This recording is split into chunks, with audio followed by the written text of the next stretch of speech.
What's the latest that we know on the army opening fire on these protesters?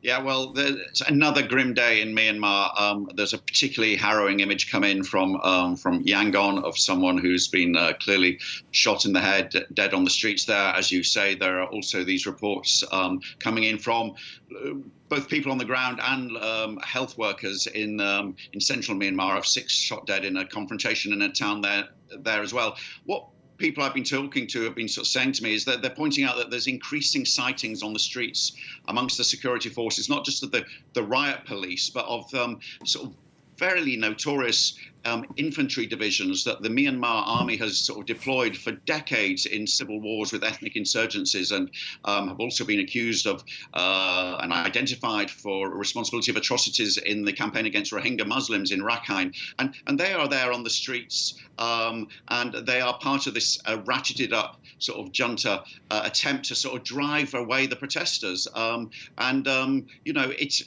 I've sort of noted this before, it's not working. You know, the protesters are there every day again. Now, their sort of profile is a bit younger, it's got to be said. You know, it's a more sort of dedicated, sort of younger demographic that are on the streets. But, you know, older age groups, you know, the middle-aged and other groups are taking part in these strikes. They're taking part in civil disobedience. So there is a across-the-board opposition still taking place to the coup. But the military, by deploying these light infantry divisions, are really indicating that they are going to get very tough, and that they're not going to be hold back from opening fire with live ammunition.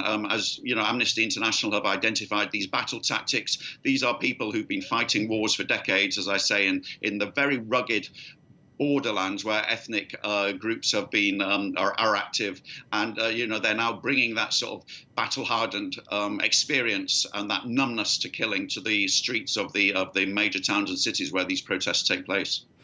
I mean, Philip, as you say, the request or the demand of protesters is clear. They want this February 1st coup overturned. We saw the government of the elected leader Aung San Suu Kyi being ousted.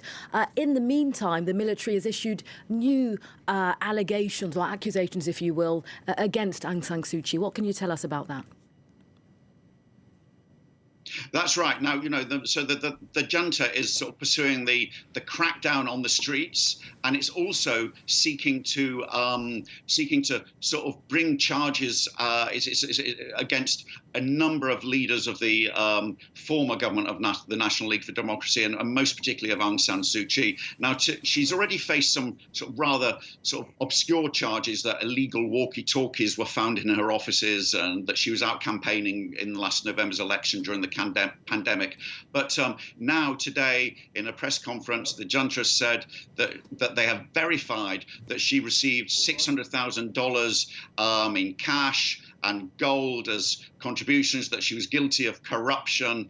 What this indicates is that they're now going to try and bring the full force of their laws and their interpretations of laws and statutes to try and rule her out as a political figure down the line when they say they will hold some sorts of elections. They are intent that she will be prosecuted and found guilty and jailed, whether it's under house arrest or in a prison, and that she will no longer be a political force in Myanmar. Now, remember, she did spend 15 years under house arrest before.